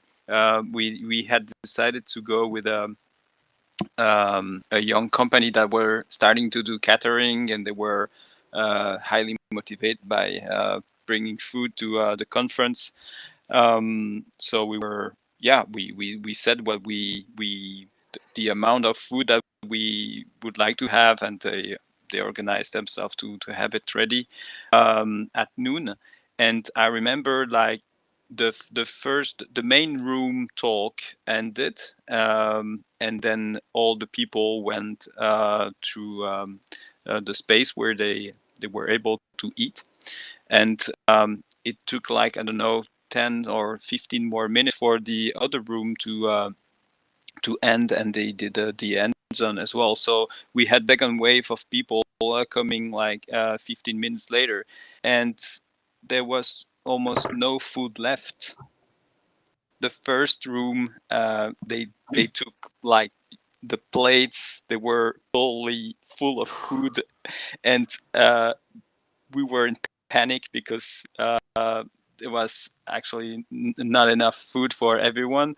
So they had to the catering people, they had to run to supermarkets around, bring some things, and I was cutting bread in the backstage. So I had picture of me cutting bread for participants. So yeah, that's the kind of stuff you learn. Pretty funny story. I also had to knock at Mr. Quebec's hotel room to bring him a COVID test. Oh, I had a speaker who had to stay in the hotel a week after the conference because he had COVID, and at the time they weren't allowed to travel. It was at the Full Stack, which we organized, and I had to. Yeah, so I ordered care packages and had it delivered to the room and asked the hotel to bring catering because he was stuck. Yep. Yeah. Things like that. It happens. Whoa. We once had found on Friday evening, we found a backpack or a laptop or something, and a passport was in it, and it was a non-European passport, and we tried to track down the person, and apparently he was on his way to the airport without the passport. So I don't remember how we were able to track him down, but probably through colleagues or through LinkedIn, and we chased until we were able to deliver the passport. Things like that that happens. Yeah. And I think once at DDD Europe we had a water pipes bursting during the workshop. Yeah. Yeah. Yeah, one year we had also all the new Macs. They were not working at all.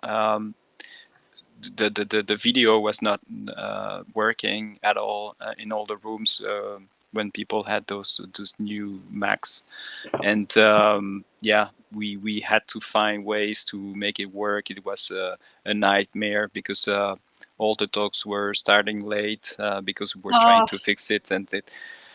Yeah, so you never know. You never know.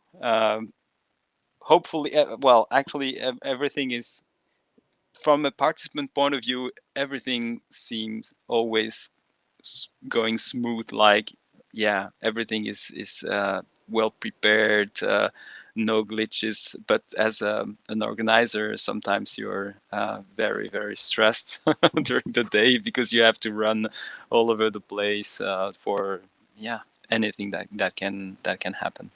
But that is the main goal, that for the participants during the conference, during the sessions, that everything goes smooth and that they have a good experience, and how we follow up on things in the back office. We will make sure that for them it runs smooth, and that the speakers feel okay, and that's the main goal. Absolutely. Wow. And then the conference is done, and then you need 2 weeks of sleep. And then Okay. Before you jump into 2 weeks of sleep and being done, from the perspective of CFP, Maxime, how you look at it? So if you joined that conference, you were part of the program management team, and you look at what's happening during the conference. Do you have is there a role for the program management team that they play during the conference, or is like it's done, we just now watch the world burn? No. Oh, yeah. Well, we didn't mention it, but we have to build a schedule, of course. That's one of the things that we have to do. Also balance Yeah. exercise again. Yeah. Choosing and picking the right speakers for the keynotes. It's also important because you want to start the conference with a talk that really sets the scene, like that really delivers the main message you want to go over and over during the conference. So it's really important to find the right one. And on the other hand, the last talk of the conference, where everyone is already tired because they went, well, they were there for 2 or 3 days. You don't want to have something that is too deep and too technical or whatever. So you really want to people to relax and be entertained. So it's really different. So also during the conference, you don't want to have the same topics and the same time in 2 different tracks, of course, or competing topics or stuff like that. Yeah, you really have to think about how you will organize your schedule. It's very important to have the right balance also. But then during the day of the conference, as a program manager, well, as a former conference organizer, I always try to make sure that things are going okay. But with Anneke in the place, you know that you can relax. She will handle everything, and the team as well. So I was just emceeing during the day, so and talking to people. And actually, that was the first time I had the opportunity to see that much talk during my own conference. So it was great. I think That it's must have been a important. change. Yeah. Sorry. I think it's important that the people who select the talks and build the program, that they are able to participate in the conference, because it's their vision and their selection that is offered, and they um, first of all, they can enjoy the work that they did, but also for our participants, it's I don't know if a lot of people talk to you, Maxime, about the schedule or the speakers, but you and the team were the people that picked the talk, so you have some things to say about it, and you have some opinions on it, and it's something that people want to discuss. They want to see the ideas. So it's a good thing that the people, that the committee, that they are present, that they are in the room, because that makes the networking important, because it is another aspect of what we try to do. We want to build the networks, we want to build community, we want people to. Matthias always said the most important track is the hallway track. People can watch the talks on the videos, but you cannot recreate the hallway track on the videos. But the hallway track is only interesting if there's people willing to talk. Obviously, that's not everyone's cup of tea, but if people are there and present and happy to talk, that's always a nice experience for everyone. Um, and so I like it when the committee is present in the conference, and I also like it when they want to MC, because then they know the people, they selected the talks, so it's they're well placed to introduce the people and make them feel welcome and introduce them to the audience. So. Okay, you mentioned the hallway track, which is I find it also very, very interesting and very worthwhile. It's all the conversations that are really sparking the ideas based on whatever is happening in the talks before, after, expectations. And comment here. It's the hallway track is exactly how I met Philip, because I thought he was Polish because his last name is actually Polish. And I started talking Polish to him, and he says, I don't speak Polish, I'm German. Right? And this is how we know each other, and this is how our journey together as specialists working on different topics and research started. Right? So hallway track is important, but a large part of that, and I saw that firsthand in DDD Europe, is the inclusiveness. And I want to ask a few here. How do you cater to that inclusiveness? Because this is mostly done, of course, you do it up front with all the questions in the forms when people buy tickets, with the speakers. You also include that. You manage that in the balance of speakers from different backgrounds, etc. But the inclusiveness during the conference itself, that's a completely different ballpark, right? Tell us a little bit about that, because that's a very interesting topic on its own. I don't know. Oh, I mean, as you say, we try to prepare, we try to have the mindset, but I think a big part of that is the participants. It's the people who are there that make sure those things happen. Because we can implement a lot of rules and a lot of ideas and a lot of oh, you should do this or that, and you should be inclusive. But if it's not in the people's minds and how they come to the conference, then it would not happen. So, but I don't know what the secret is. I don't know. All I can say is that we try to learn and try to implement ideas and try to implement that up front by, as you said in the questionnaire, so that people are reminded of those things. But I don't know, and that's also scary because that also means that I don't know how to keep it. I don't know. There's no magic formula. Except being open-minded, and that's the only thing that I know that helps, and having the audience that interacts with that. Yeah, I don't know. That's well, there are a few things that you do and that we do also. Is during the opening words of the conference, we remind people about all this, the Pac-Man technique and stuff like that. It's really important, so that people, they know already that they are in a safe space, and that everyone will act to make this a safe space. That's important. But as you said, I think it's also because the community is the root of the community is people that are open-minded, as you said, that cares about inclusivity and diversity and stuff like that. So from the very beginning, the community was built on those values, and it's the same for Newcrafts. And so it's why it's people that are joining are people that are aligned with those values. That doesn't necessarily have to be said or written down, but it's something that you feel. Yeah, I think it's part of the reasons why we have that. Yeah, and you make a good point by doing that saying those things during the opening. We have the road book that we send in advance, so we remind people of the things that we think are important, and a lot of people implement that on a daily basis by themselves, and a lot of people that are not used to it get introduced to it, or we make them think about it, so that helps.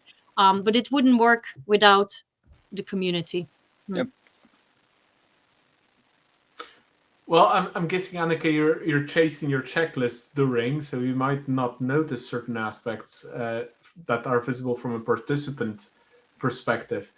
So I'll just drop in a few that will instantly ring truth with you.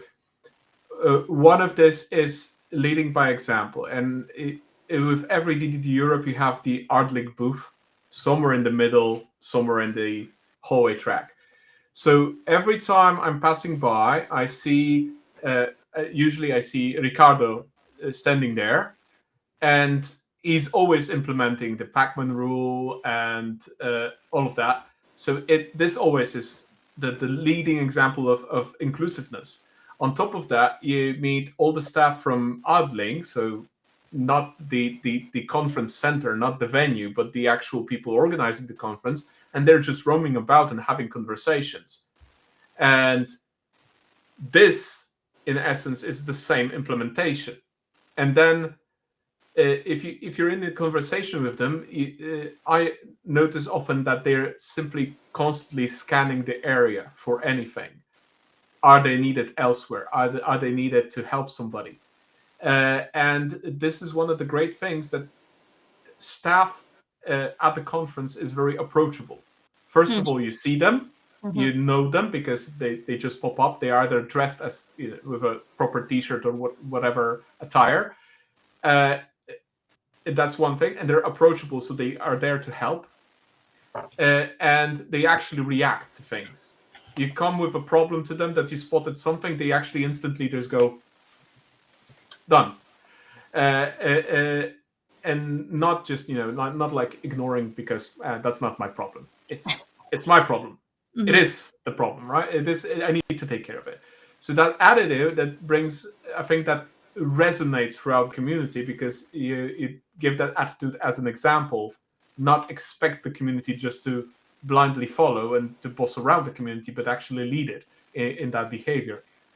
And then on top of that, things like the buddy system, then the Pac-Man rule, and just catering to certain needs of people. For example, people who get overstimulated, with a dedicated room to just go into and not have a conversation, just be in silence. That's from my perspective of let's say mental health or neuroatypicality. That was one of the most important things for me where I first went to DDD Europe in 2024. I had no idea how am I going to react to the venue, to the people, if I'm going to have a panic attack. And I remember, I think that was your email back then, and you reached out that I bought the ticket somewhere in October, and I got an email from you asking about the accommodations in November. So over a half a year before the conference, my needs were already included into the conference, or addressed, or asked, how can you help and facilitate to my needs? And these are all aspects of inclusiveness that track back way before the conference happens, us onto the day where they actually materialize, and the risk may or may not materialize that, for example, I would have a panic attack. But at that time, I already know where to go, who can help me, who to ask, because at the first day already, everything is explained.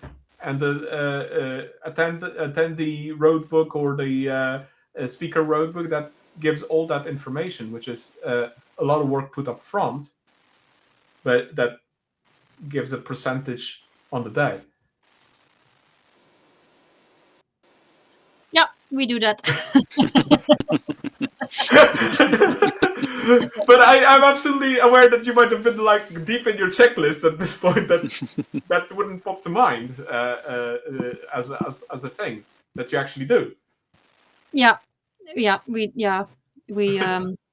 I mean, there's no point in asking about asking your participants how you can help them if you don't follow up on it.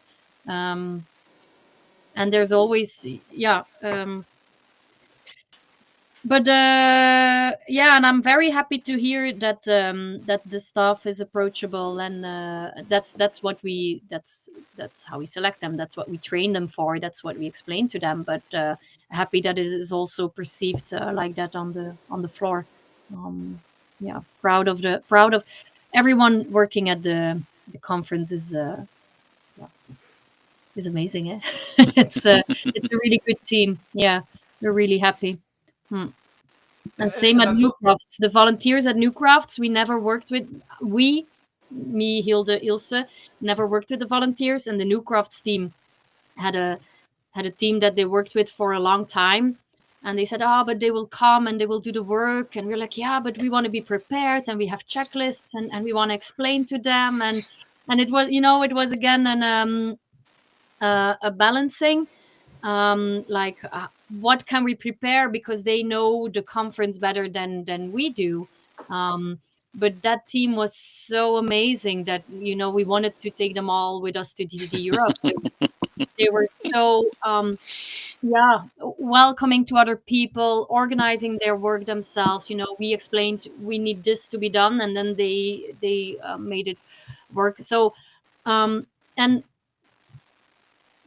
it's things like that that help us have a good conference as well. It's when you have a good colleagues and good teams and everyone working together for the same, then I actually usually enjoy going to these conferences. And I told in my personal life, I told my friends before, because I'm not a architect, and I don't know anything about computers. I just open my Gmail and that's it, and my checklist.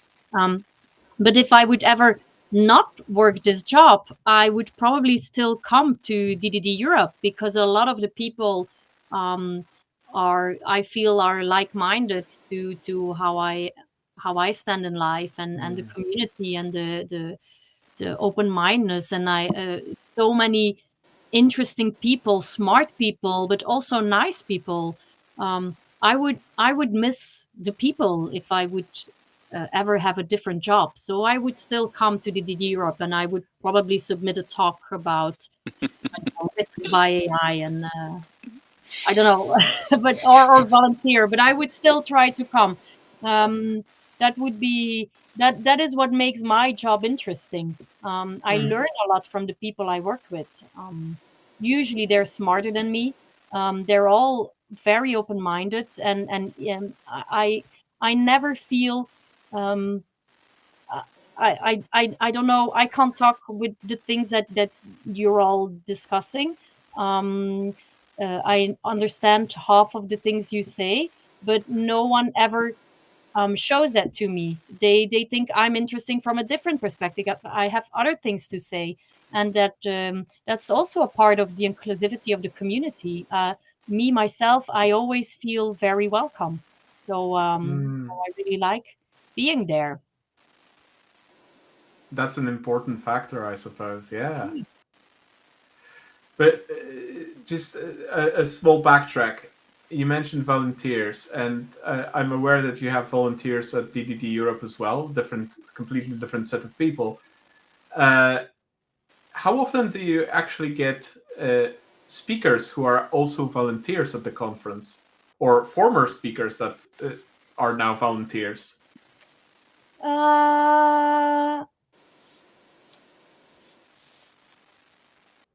Not so often, but a lot of the people that we know often help out in different ways. I mean, we have speakers that help out as a MC, or who have a backup talk ready in their pockets. Also, when people do a talk, I don't want to ask too much of them. They already host a talk, so that's more than enough. And I think most of our volunteers are people that want to come to the conference, and or don't have the budget, or just like being behind the scenes. There's people who come back every year, also because for them it's also a nice place to be with, because they know the conference from behind the scenes, so they like coming back. For Newcrafts, it's different. It's a lot of students. Yep. So it's a way of getting to know the scene, and get some insights in those things. For DDD Europe, we don't have a lot of students. I think we're not the topic that interests them. Maybe, I don't know. No, not too many speakers who come and help out as volunteer, but they usually already have a talk or a session or a workshop or a day filled with talking to other people. So that's good enough. Okay, and let's say conference is over. We had some fun. We had the speaker dinner. People meet in the evenings in the conference hotel or outside. They have conversations, go to lunches, go to dinner together. Closing time. Everybody leaves. What happens then? Not too much, actually. We not too much. There's some cleanup, and we go home. That's it. That's it. That's it.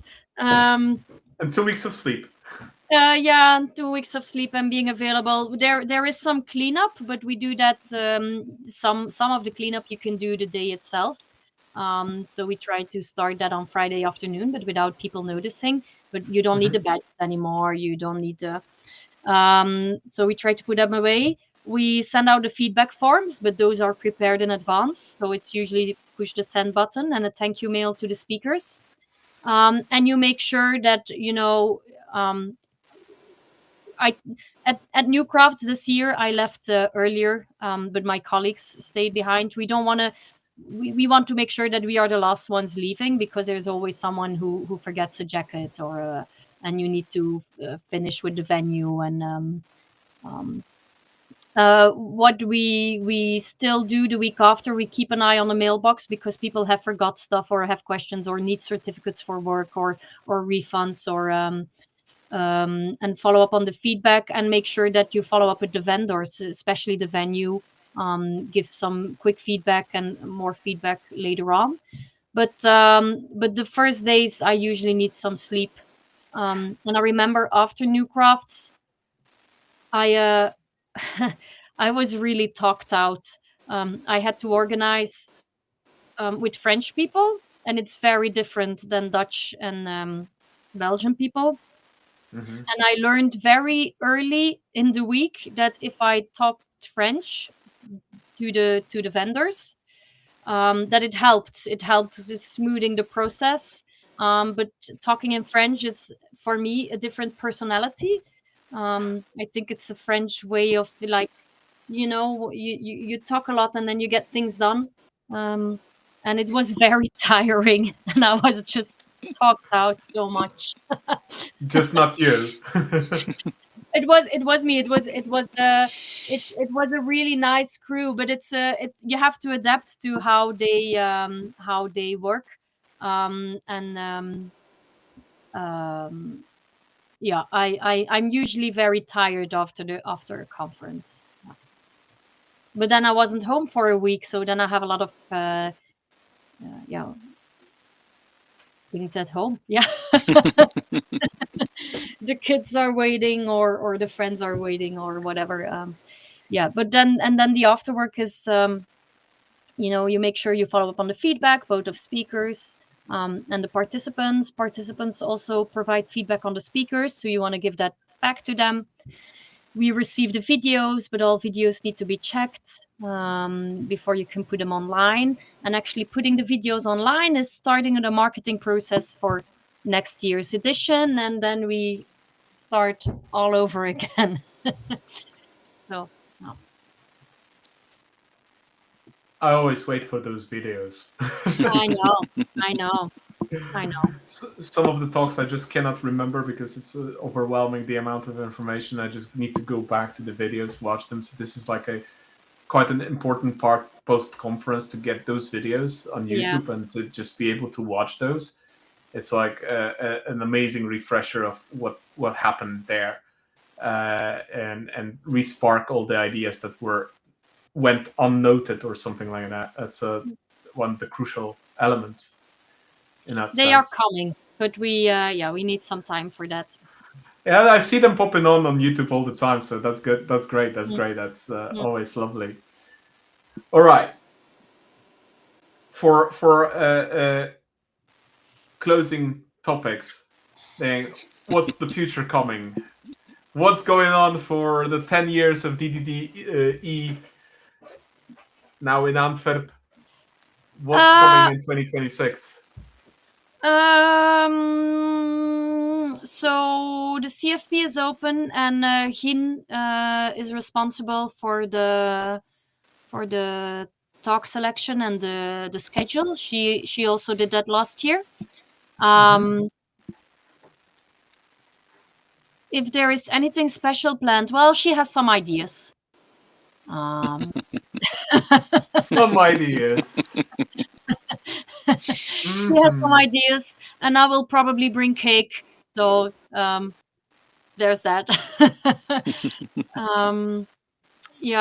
we're working on ideas to make it. But you know what? The 10 years, it's a nice thing to celebrate. But we try to have as good as we can get every year, and that is what we are doing now. And we'll add a cake on top of that just for Philip to.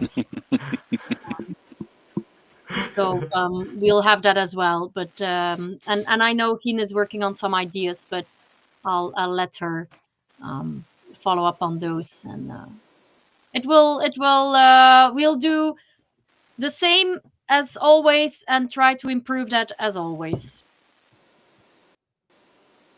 Never-ending story. Never-ending story. So for those who would like to still submit a talk or simply browse what the conference is all about, or buy a ticket and just come visit the conference in Antwerp in Belgium. So here's the QR code for the conference site for 2026. I personally recommend. I hope I'll be able to make it to this edition as well, because it already looks like quite a lot of fun from just the pre-conference workshops and the speakers that do the pre-conference. Or it's already quite an interesting bunch. Hopefully they also deliver some talks, so I hope. Any closing remarks? Because we've been at it for over 2 hours. I would say enough is enough. We went through the whole timeline. We did the whole timeline. Yeah.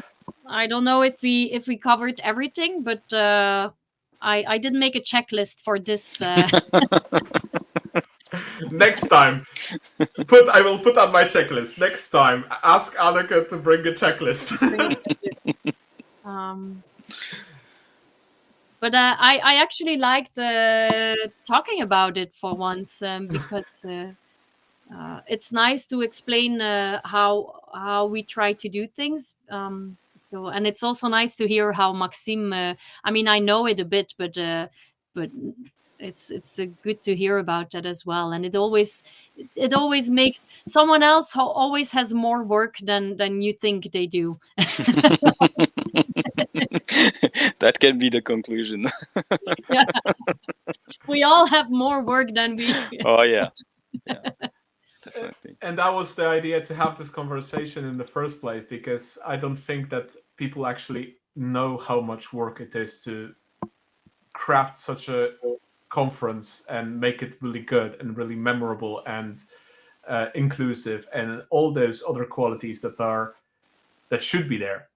And that's a difficult job on its own. And if somebody's doing that on top of their regular 40-hour-a-week job, that can be exhausting. Yeah, that's hard. Like Maxime mentioned, that's a burnout waiting to happen in some cases. And it's just simply difficult. So I hope people will be able to watch this stream before the conference and come to the conference with even more appreciation for what you all do for them, to get that conference going and get people interested in the topics that are there, with all the speakers and labs and pre-conference workshops. So before we shut down the stream entirely, a few words of advertisement. So the last stream of the year 2025 is next week on a Wednesday, for a change. And we'll be talking more about architecture and more technical topics this time around, because we've been talking today about conferences, last week about psychology. So now, for a change, interoperability in micro frontends. And this time around, the guest will be Luca Mezzalira from AWS, the author of the book on micro frontends. So quite an expert on the topic. And we'll be exploring how micro frontends communicate and how does that differ from what I do as an integration architect, where I make systems talk to one another in a vast ecosystem. So that said, thank you for coming. Thank you all those people who are still watching. And I see 6 people on YouTube still going with us. I closed LinkedIn, unfortunately, so I don't know how many people are there, but there are still people watching us, so that's amazing. Thank you, everybody, for staying us. Thank you for the comments from YouTube and LinkedIn. And thank you, Anneke and Maxime, for this conversation. It was an amazing learning experience to understand what's going into doing a really great conference. Thank you, Karel. Thanks a lot. And see you all soon at one of our conferences. All right.